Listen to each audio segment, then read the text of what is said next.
هذا الفيديو خاص بالبنات اللي عندهم المسام الواسعه في الوجه وعندهم حب شباب او اي نوع ديال الحبوب المسام الواسعه وكذلك الشيخوخه المبكره والتجاعيد. تابعوا الفيديو الاخير باش تعرفوا على مكونات الوصفه.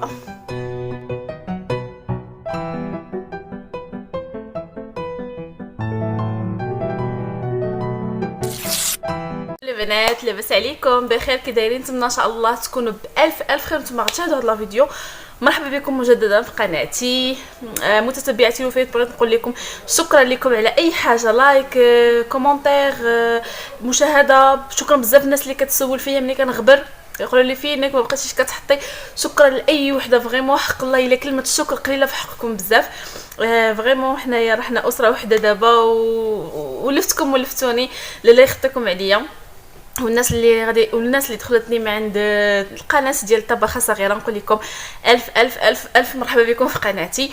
نورتوني، نورتوا القناه المغربيه وبحكم انكم جزائريات غالبا غتكونوا كلكم جزائريات نقول لكم الف مرحبا بالشعب الجزائري عندي في القناه. المهم ماشي كنرحب غير بالجزائريات، كنرحب بتونسيات، باي وحده كاينه في شي بقعه من بقاع الكره الارضيه. ولكن غير حيت هاد المره جاوني من عند طباخه صغيره بغيت نرحب بهم باش هكا ما يقولوش هاد صاحبه القناه ما دارتش معنا الواجب وما رحبتش بينا. بالعكس بغيت نقول لكم نورتوني والف مرحبا بكم، ونتمنى قناتي تكون عند حسن ظنكم يا ربي. الوغ البنات اليوم ما شاء الله عندي معكم واحد باش ما نطولش عليكم، عندي معكم واحد الوصفه جديده. واحد الوصفه البنات بزاف اللي كيعانيو من المسامات الواسعه، والمسامات الواسعه غالبا كتكون عند البشره الدهنيه. البشره الدهنيه حيتاش كتفرز دوك الدهون وكيلصق عليها داك الغبار وداك الشوائب كامله، فكتدخل في اعماق البشره. ملي كتدخل كتمنع البشره انها تنفس تنفس عادي، حيت حنا عندنا واحد المسام رقيقه في البشره ديالنا كتنفس بها البشره. الوغ ملي كتسد ديك المسام فالبشره كتحاول ما امكن انها توسع المسام، توسع المسام ديالها باش هكا تقدر تنفس. داكشي علاش كتكون المسام الواسعه. فبزاف اللي جرب شي وصفه كتوافقوا، كاينه زريعه الكتان اللي بزاف اللي جربوها وافقاتهم. واليوم ما شاء الله معكم واحد الوصفه جديده تقدر اول مره ديروها او لا اول مره تسمعوا بها، مي فريمون افيكاس والمفعول ديالها زوين بزاف البنات. هاد الوصفه هذه اللي جربها غادي يشكرني عليها، لانها اول حاجه كتسد المسام الواسعه، وثاني حاجه الا كانت شي وحده فيكم فيها حب الشباب فهي كتشوط حب الشباب وكتحيد حتى الاثار ديالو وكتعطي بزاف ديال الفوائد للبشره. هاد الوصفه هذه غادي نحتاجو فيها الرمان مطحون. يعني كما كنعرفوا ان الرمان عنده فوائد كثيره، وبالاخص كنهضر لكم على قشور الرمان.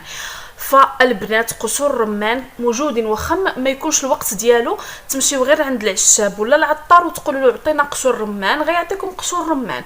الو نتوما غادي تجيبوه، مسحوه او غسلوه او مهم نظفوه بطريقتكم وطحنوه. قشور الرمان ملي كيتطحن كيولي صفر داير بحال الكبريت، بحال مهم كيولي صفر.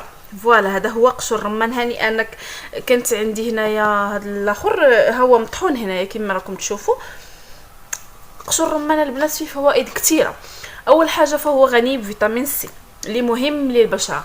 ثاني حاجه البنات هو غني بمضادات الاكسده اللي مهم كذلك للبشره. مهم فيه بزاف د المنافع وفيه بزاف د الفيتامينات.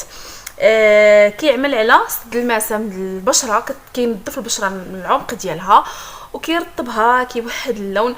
الناس اللي فيهم الحبوب راه هو تيشوط الحبوب وكيحيد الاثار ديالو. يعني هاد الوصفه هذه صالحه للناس اللي فيهم المسام الواسعه، وصالحه للناس اللي عندهم حب الشباب، اللي كيعانيو من حب الشباب. الوغ المكون الرئيسي كما قلت لكم هو الرمان، وثاني مكون عندنا هو كيحيد البنات حتى التجاعيد، كيحارب التجاعيد والشيخوخه، كيحارب التجاعيد حيت ضيعت لي المنظر. المهم البنات هنا عندي عسيله بلديه، هذا الشويه هذا صراحه غير عطاتو لي الوالده، لان العسل كما كتعرفوا باش تجيبوا العسل الحره كيكون صعيب شي شويه تيق في اي واحد. فاحنا عاد وصينا على شي عسل تجينا من عند شي ناس ثقه. داكشي علاش ما بقاتش عندي العسل وقلت لها عطيني شي شويه ندير به الوصفات على ما توصل، واخا المهم عطاتها لي.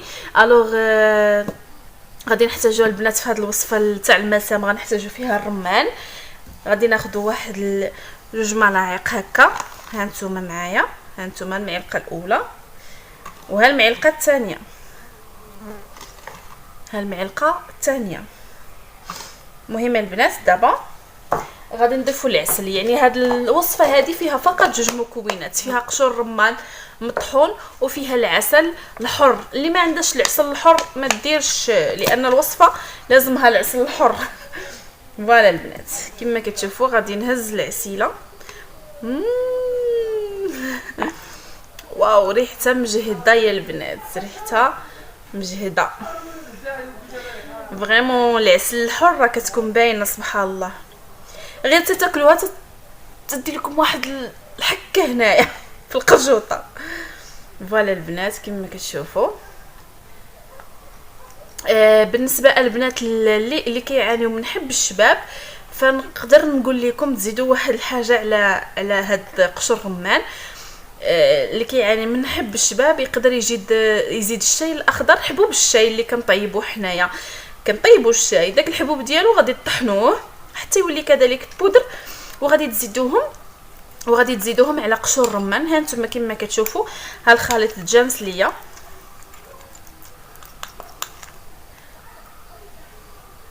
ها نتوما شوفوا معايا البنات، فهو كيجي بحال هكا، كيجي بحال القوام ديال الحلبه مع العسل، ولكن هو اللون ديالو صفر ديالو بحال الكبريت. المهم مفيد بزاف للبشره البنات، غير جربوه وردوا عليا فريمون غيعجبكم الماسك، حيت اصلا العسل زوينه بزاف للبشره، كتغدي كتنظف كتحيد لنا تجاعيد، ولا خلطناها مع الرمان غنحصلوا على احسن ماسك.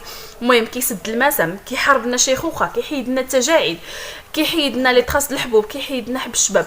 كما قلت لكم بالنسبه للناس اللي فيها حب الشباب فقط تضيف الشاي الاخضر مسحوق، الشاي الاخضر على هاد جوج مكونات ودير الماسك. المهم البنات انا غادي نديرو لوجهي حيتاش ما عنديش المسام الواسعه، فهو غيحيد لي اكيد التجاعيد. المهم انا هاد الماسك هذا شوفوا البنات، سمحوا لي راني ما جبتش الشيته ديالي، غنبقى نطلص هاد الايام غير بيدي. المهم نتوما راكم ديالي وما بيناتناش البروتوكولات ياكو، برافو عليكم.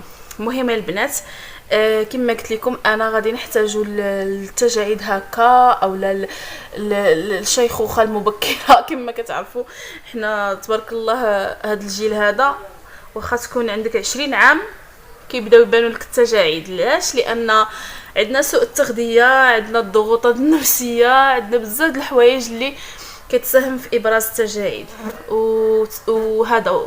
وكنشربوش الماء بزاف. كما كنعرفوا ان واحد الدبانه ويلي دارت لي الاراره مع دابا البرد برا والداخل، داك البرد داك الدبان اللي كان على برا دخل لداخل. قلت لكم البنات ما كنشربوش الماء بزاف، الماء راه مهم للبشره.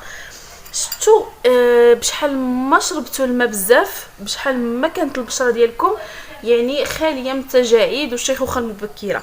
لان التجاعيد علاش كيبانوا حيتاش البشره، سمحوا لي انا كنهضر معكم من الناس اللي كتبغي تستافد هكا، كان بامكاني ندير لكم تطبيق وانا دايره موسيقى وكنزرب الفيديو، مي بغيت نستافدوا بيناتنا، نقول لكم الحاجات اللي كنعرف وانتم بطبيعه الحال راكم غتستافدوا منهم. قلت لكم البنات البشره من بشحال ما كانت جافه وما فيهاش الماء بشحال ما كدير لنا تجاعيد زربه. علاش؟ لان ملي كتكون جافه كتكمش. ويلي شوهوني الدبان. ملي كتكون ناشفه كتكمش البنات البشره. ديروا حتى جهه عينيكم هنايا ماشي مشكله البنات، لان هذا الماسك هذا ما كيضرش منطقه جهه العينين، ما فيه حتى شي مواد مهيجه، ما فيه حتى شي حاجه اللي تخافوا منها هكا تضر لكم العينين. الوغ البنات كما تشوفوا هاني درت لكم الماسك في جميع الوجه ديالي. الناس اللي عندها المسام الواسعه فهذا راه كيحيد الدهون من الوجه وكيساعد على تنظيف عميق للبشره، الشيء اللي كيؤدي الى اغلاق المسام. وماشي ديروه مره واحده وتقولوا لي ما غلقناش المسام. البنات الوصفه الطبيعيه راه خصها البراتيك، خصها الوقت، خصها مره جوج ثلاثه اربعه حتى تبان لكم النتيجه. ماشي اي وحده غادي دير شي ماسك راه يا اما غادي يعطيها نتيجه افيكاس يا اما خصكم ديروها على الاقل واحد 15 يوم. مثلا هاد الوصفه هذه نشدها ونديرها 15 يوم اولا 10 ايام على الاقل باش هكا نشوف شنو غتعطيني. ما يمكن ليش وصفه طبيعيه نجربها. شوفوا كاينين لي ماسك اللي كيبان المفعول ديال بحال هذا، الا جربتوه في المره الاولى ان فوا غتغسلوا وجهكم غادي تحسوا بالبشره ديالكم واو، فيها لمعان، فيها رطوبه، فيها نعومه، فيها. ولكن البنات باش تحيد لكم اولا تغلق لكم المسام البنات خاصكم تطبقوها يعني مينيموم 10 ايام بحال هكا. كما كتعرفوا ان اي حاجه طبيعيه راها زوينه للبشره وزوينه للذات وزوينه للوجه، ما خصكم الوقت يعني ضروري الا كنتي بغيتي تحيدي المسام للوجه ديريها واحد 10 ايام على الاقل. كنديروها نهار نهار لا. بالنسبه لي ماسك البنات راه جامي كنديروهم البنات يوميا، حيت غادي ناثروا على البشره ديالنا نهلكوها. لي ماسك نهار نهار لا، يعني لي ماسك نورمالمون كنديروهم 3 المرات في السيمانه، نهار نهار لا. والبنات بطبيعه الحال كنديروا التقشير على حسب نوع البشره، ما كنديروش تقشير يوميا، كنديروه مره في الاسبوع، مرتين في الاسبوع على حسب نوع البشره. المهم البنات كنخليوه ربع ساعه حتى ل 20 دقيقه. هذا الماسك هذا صافي دابا انا غادي نمشي نتكا ونخليه واحد ربع ساعه حتى ل 20 دقيقه، ومن بعد نغسلو ونتلاقاو ان شاء الله باش نشوفوا النتيجه. يلا البنات حيدوا عليكم العكز ونوضوا شي شويه، تحركوا ديروا شي شويه ديال لي ماسك وهذا باش تعتنيوا بالبشره ديالكم. نتلاقاو من بعد ربع ساعه ولا شي. كل البنات هاني جيت كما كتشوفوا غسلت وجهي. يلا غسلتو البنات. واش غنقول لكم، واحد الانتعاش كتحسوا بالبشره ديالكم مرطيبه وكتحسوا المهم شي كما قلت لكم الماسك كتحسوا به دار واحد المفعول من المره الاولى، يعني في الوجه ديالكم كتحسوا بواحد الاختلاف هكا. ولكن بطبيعه الحال الناس اللي عندهم كسميتو، الناس اللي عندهم المسام الواسعه وعندهم الحب في الوجه وداك الشيء، خاصكم تعاودوا الماسك للمره الاولى والثانيه والثالثه. قلت لكم اقل ما يمكن 10 المرات. يعني كتعرفوا ان الوصفه الطبيعيه خصها وقت تعتبر، ولكن بالنسبه للمفعول الماسك والله العظيم اللي كيبان من المره الاولى كتحسوا بالوجه ديالكم رطيب، كتحسوا به ناعم وصافي. فريمون انا عجبني الماسك وعقلي لا عجبني، حيت اول مره كندير رمان والعسل، وهذا ما كيمنعش انني غادي نعاودو ان شاء الله. حتى نتوما ديروه ما تعكزوش، نوضوا ديروه وسهله. الوصفه فيها 2 مكونات، يعني علاش ما غاديش ديروها 2 مكونات فقط. ما تعكزوش البنات، بركه بالعكز، نوضوا وتوكلوا على الله وديروا الماسك ونويو ان شاء الله صافي. يلا البنات نتلاقاو ان شاء الله في فيديو اخر مع شي وصفه اخرى زوينه بحالكم، وخليو لي ارائكم وتعاليقكم زوينه في اسفل الفيديو. فريمون حقلي تنفرح بكم ملي كنقرا الاراء ديالكم في تحت في الفيديو، كنفرح والله العظيم باش نجاوبكم كاملين، كنحاول نجاوبكم كاملين ولا يخطيكم. وكنجدد الترحاب ديالي بالناس اللي دخلوا جداد للقناه، نورتوني، الف مرحبا بكم. نتمنى ندخل لكم قلبكم ونتمنى نكون خفيفه ظريفه على قلبكم. بوس عليكم ومع السلامه. يلا نتلاقاو ان شاء الله في فيديو اخر.